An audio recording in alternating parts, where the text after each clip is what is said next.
I am delighted today to be talking to Dr. Hamadoun Touré. He's the Secretary General of the International Telecommunication Union. Dr. Touré, welcome.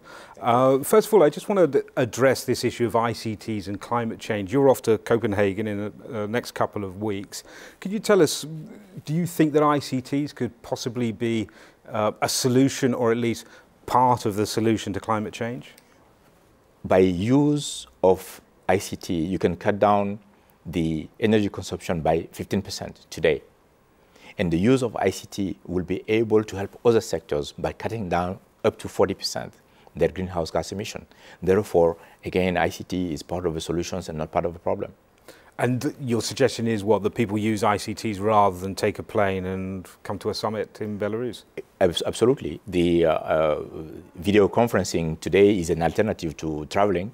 And therefore, I'm personally going to take at least 15% of my annual travels will be replaced by telepresence, what we call telepresence today, which is the advanced video conferencing system that will be being installed in ITU.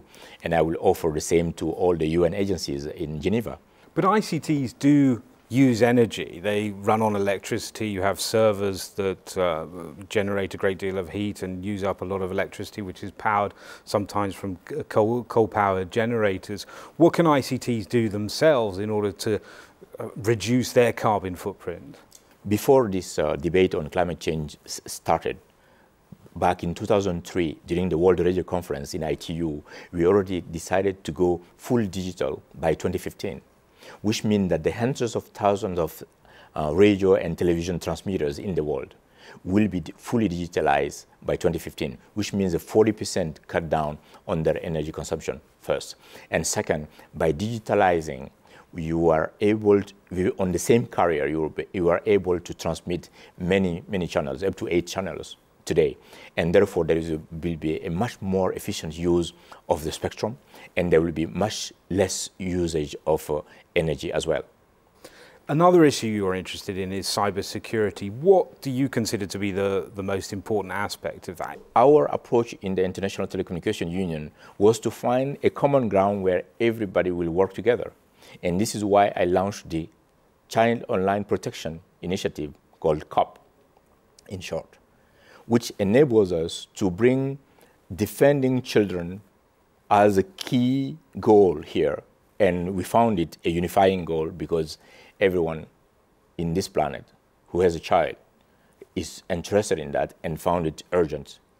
And in fact, anyone who has been a child, and that applies to everyone, all of us, is interested in this and find it an obligation for us. Now, another aspect of cybersecurity is cyber war, which has just reared its head in the last few years. And you said in your opening statement today that you believe the next major conflict could be fought initially in cyberspace. Now, what can the ITU do? What can the international community do to make sure that that doesn't happen and that these sorts of attacks that we've already seen in countries like Estonia are traceable? In this cyber warfare, unfortunately, there is the concept of superpower is no longer there. Every citizen of this planet is a potential superpower. You know, the most lethal virus ever made by man was made in the Philippines by someone from a mud house.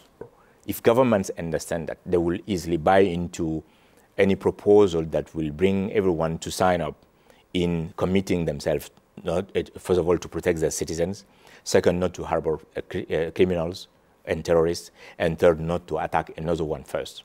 The same thing that you see in nuclear war treaties could be applying in the cybersecurity, and in which you are assuming that everyone is a potential cyber superpower. And I think that many governments understand the fragility of this planet, understand the fragility in the cyberspace, and therefore I think that will be a very convincing argument for everyone to ensure that we really come to a global agreement